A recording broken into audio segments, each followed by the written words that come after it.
ہم کر رہے ہوتے ہیں اس تمام چیزوں کو. یعنی یہ تو اماؤنٹ کے بارے میں ہم نے بات کر لی.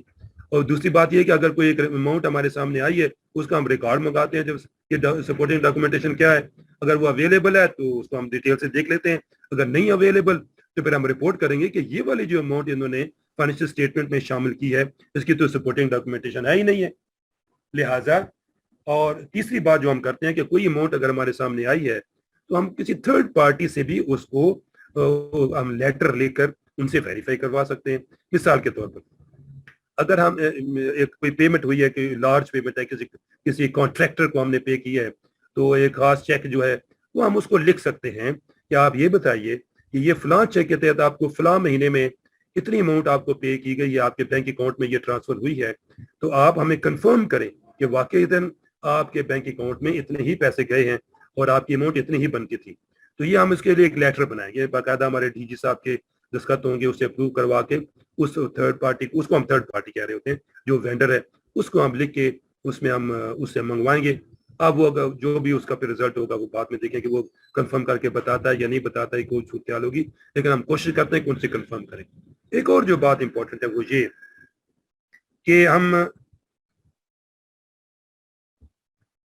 جو ہمارے ڈونرز ہیں اسپیشلی جو جن کو ہم فارن لونز کہتے ہیں, ان فارن لونز کے جو ڈونرز ہیں ان کو بھی ہم لیٹر لے سکتے ہیں کہ آپ نے اس فائنینشیل ایئر کے اندر جس کا ہم آڈٹ کر رہے ہیں, آپ نے ٹوٹل جو ہمیں لون دیا ہے وہ ہمارے پاس اس کی اماؤنٹ اتنی آ رہی ہے, جو ہماری بکس آف اکاؤنٹس میں ریکارڈ ہو رہا ہے اس کی ٹوٹل رسیٹ اتنی ہے, جبکہ آپ نے جو دوسرا لون ہمیں دیا تھا اسی لون کی کچھ ہم نے پیمنٹ بھی آپ کو کی ہیں, وہ اتنی آ رہی ہیں ٹوٹل اس فارن لون کی. تو ہم اس جو فارن ایجنسی ہے, جو فارن ڈونر ہے, ہم اس کو بھی ایک لیٹر لکھ سکتے ہیں کہ آپ برائے مہربانی ہمیں یہ کنفرم کریں کہ یہ فگر جو ہمارے پاس آ رہی ہیں, یعنی جو آپ کو ٹوٹل پیمنٹ ہوئی ہے اور جو آپ سے ٹوٹل ہمیں پیسہ آیا ہے, یہ دونوں فگر اتنی بنتی ہیں, آپ اس کو کنفرم کریں کہ آپ یہ فگرز ٹھیک ہیں. تو عام طور پر ہم کرتے رہے, چونکہ ہم ورلڈ بینک کو بھی لکھتے رہے ہیں, ہم آئی ایم ایف کو بھی لکھتے رہے ہیں, وہ آگے سے جواب دیتے ہیں باقاعدہ, اور پھر وہ بتاتے ہیں, کنفرم کرتے ہیں کہ یس یہ اماؤنٹ ٹھیک ہے, یا بتائیں گے کہ نہیں ٹھیک, تو پھر اس کے اوپر جو بھی اکارڈنگلی ہم نے ایکشن لینا ہوتا ہے وہ ہم اس میں سے لے لیتے ہیں. یعنی یہ آپ سبسٹینٹیو ٹیسٹ آف ڈیٹیلز کے حوالے سے ہم بات کر رہے تھے. ایکچولی بات یہ ہے کہ جس کے اگینسٹ کوئی پیمنٹ ہوئی ہے, جس ٹرانزیکشن کو بکس آف اکاؤنٹس میں ریکارڈ کیا گیا ہے, اس کا کچھ سپورٹنگ ایویڈنس ہونا چاہیے. اگر کہیں سے بھی ہم اس کو کنفرم کرنا چاہتے ہیں کہ واقعی یہ اماؤنٹ ٹھیک ہے کہ نہیں, تو اس کی انفارمیشن کیوں ہمارے پاس اویلیبل ہونی چاہیے, یہ فیسلٹی بھی ہمیں یوز کرنی چاہیے, اور پھر دیکھنا یہ ہوتا ہے کہ وہ اماؤنٹ ٹھیک ہے کہ نہیں. اصل میں ہم جو دیکھ رہے ہوتے ہیں وہ یہ چاہ رہے ہوتے ہیں کیونکہ ایسی اماؤنٹ ہمیں مل جائے کہ جو فائنینشیل اسٹیٹمنٹ میں شامل نہیں ہے. ہم ساری چیزوں کو دیکھنے کے بعد اصل میں ہماری یہ بات ہوتی ہے کہ وہ ایرر ہم فائنڈ آؤٹ کر دیں کہ جو اس میں نہیں آ سکی. اور دوسری بات یہ بھی ہے کہ جو آئی ہے, جو ریکارڈڈ ہے ٹرانزیکشن اس کے اندر, وہ ٹھیک ہے کہ نہیں, وہ اتنی ہی بنتی ہے کہ نہیں بنتی. ایسا تو نہیں ہے کہ ایک 100 روپیز پے کرنے تھے ایک کانٹریکٹر کو فار ایگزامپل, لیکن اس کے اوپر اس نے 5% انکم ٹیکس بھی ڈیڈکٹ کرنا تھا, تو وہ 5% انکم ٹیکس جو ڈیڈکٹ ہوا ہی نہیں ہے, اور 100% ٹوٹل اس کو وینڈر کو پیسے چلے گئے. اس کا مطلب یہ ہوا کہ جو 5% کی گورنمنٹ کو رسیٹ آنی تھی ایز انکم ٹیکس, وہ گورنمنٹ کو رسیٹ نہیں آ سکی. تو لہٰذا جو پیمنٹ ہو گئی ہے وہ اوور اسٹیٹ ہو گئی ہے, اور جو رسیٹ ہونی تھی وہ انڈر اسٹیٹ ہو گئی ہے ٹو دیٹ ایکسٹینٹ. اب یعنی اس میں سے ہمارے پاس تھوڑا یہ پرابلم ہو گیا ہے. لہٰذا ان چیزوں کو مد نظر کرنے کے لیے ہم جب سبسٹینٹیو ٹیسٹنگ پرفارم کر رہے ہوتے ہیں تو ہم ان تمام چیزوں کو دیکھ رہے ہوتے ہیں. اس کے حوالے سے جو فائنینشیل آڈٹ مینول ہے, اس نے سیمپلنگ کے جو ٹیکنیکس ہیں وہ اپینڈکس بی کے اندر بڑی ڈیٹیل سے ڈسکس کی گئی ہیں. اس کو بھی ہم مزید انشاءاللہ دیکھیں گے, ہمیں وقت ملے گا انشاءاللہ, تو نیکسٹ منتھ میں ہم کوشش کریں گے ان چیزوں کو بھی ہم ڈیٹیل سے دیکھ لیں تاکہ آپ کو کہیں پہ کوئی کنفیوژن نہ رہے. سر اگر ایرر جو ہے substantive test details can involve more than sampling. یہ ایک بڑی امپورٹنٹ ٹرانزیکشن ہے. یہ سلائیڈ ہے آپ کے پاس پھر سے, کہ صرف ایسا نہیں ہے کہ ہم سیمپلنگ ہی کریں گے اور سیمپلنگ میں جو ووچر ہمارے سامنے آئے ہم ان کی ہی صرف ان کا انسپیکشن کریں گے, ان کو آڈٹ کریں گے کہ اس میں کیا کیا خرابی ہیں. There are often specific transactions and events that the auditor wants to examine. These could be, number one, very large transactions and events are high-risk transactions and events. For example, these transactions and events are referred to as individually significant transactions and events. They are often audited 100% because they are large enough that should be in error. The error could be significant. The auditor therefore does not want to risk failing to find an error in these transactions or events. Auditors often audit 100% of the individually significant transactions and events and audit a sample of the remaining transactions.